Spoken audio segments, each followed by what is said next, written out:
izin kami dari media Berita Sejaya ini ingin menanyakan ini dalam rangka apa nih bisa apa tuh kendaraan diangkut ke ini? Kita sekarang dalam penertiban, ini penertiban rutin ya dari Dinas Perhubungan bekerja sama dengan POM TNI. Tadi kita sudah penertiban di Jalan Merdeka. Nah, Merdeka itu kan sering cari viral ngapa Merdeka tidak tertib. Jadi kita tertibkan dari Jalan Merdeka dari seperti Dinas Kesehatan, ada Dispenda, itu semua kita tidak sampai ke lapas gitu ya. Nah, beralih ke Rumah Sakit Akagani. Nah, Rumah Sakit Akagani kan juga kita tertibkan karena di parkir di sepanjangan itu kan tidak diperbolehkan. Itu kan sekarang kan sudah kita pasang batu. Jadi kan untuk kawasan kita mengurangi yang tindak apa tuh yang pungli-pungli situ. Jadi tindak di Rumah Sakit Akagani juga kita tertibkan. Nah, beralih tadi ke Sudirman, ke PAI. Nah, ini yang terakhir. Khusus di kawasan POM 9 ini kan kawasan tertib lalu lintas. Betul. Sudah diperwalikan oleh wali kota. Jadi seluruh yang ada parkir yang di bahu jalan di sepanjang jalan ini tidak diperbolehkan. Ini ada rambu juga nih, rambu dilarang stop. Nah, dilarang apalagi di parkir. Jadi tidak diperbolehkan.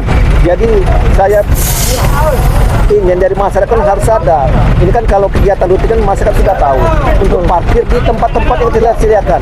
Nah, seperti mau ke PS, parkirlah ke dalam PS supaya PAD-nya masuk. Kalau ini kan tidak. Nah, karena masyarakat kan selalu menyalahkan ada juru parkir. Tidak bisa, kita harus ada kesadaran dari diri sendiri, Pak. Ini Bu ya. Iya. Karena sudah dilarang, ada rambunya ada, jadi parkirlah di tempat yang sudah disediakan. Betul. Jadi Pak, di sini ada berapa titik yang seperti ini Pak? Kalau daerah untuk di kawasan kita sebagai perhubungan kota. Kalau untuk penindakan selalu ada yang di depan Palembang Icon, itu pasti di depan. Ya. Sudah tuh ada di sini. Ini titik yang paling crowded ini, sering kita tertibkan. Ini kan kemarin masyarakat kan masih ada parkir jalan di depan ini. Nah, saya ini kan pengen dari pihak dari manajemen dari Palembang Square buka untuk masyarakat yang mau ke rumah sakit. Ini kan rata-rata kan pasien, ada keluarga pasien yang mau ke rumah sakit Siloam.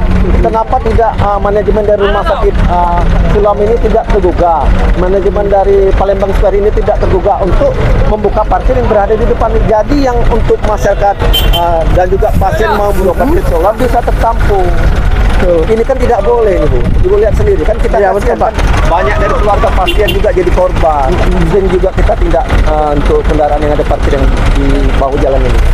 Kalau untuk sendiri Bu, seperti Rumah Sakit Siloam ini sudah ada koordinasi loh dengan pihak kita perhubungan atau minta izin atau minta pendapat di mana, atau perhubungan sendiri sudah mendatangin Rumah Sakit Siloam itu, apa katanya Pak itu? Dari manajemen. Kalau untuk Siloam kan dia sudah kontrak ke PS ya. Dari manajemen PS sudah kita panggil untuk membuka parkir tadi. Cuman sekarang mungkin saja belum tergugah. Belum tergugah dia pihak manajemen. Saya harap untuk kedepannya untuk pihak manajemen dari PS ini untuk tergugah hatinya untuk membuka parkir. Jadi untuk yang di depan kita bisa, ini kan bisa dekat ini. Untuk adu jalan ini kan bisa dekat di sana sini juga bisa. Jadi kita tampung pasien atau warga yang mau ke Rumah Sakit Siloam ini. Kalau sekarang kan seringkali terjadi tidak pelanggaran lalu lintas ini seperti parkir di tempat-tempat yang tidak disediakan ini. Oke Pak, terima kasih atas penjelasannya. Nanti kami sebagai media akan telusuri, membantu lebih dalam lagi. Terima kasih. Atas laporan-laporan dari seperti makan jalan seperti ini Pak ya, gitu ya. Oke, makasih ya Pak ya. Sama-sama.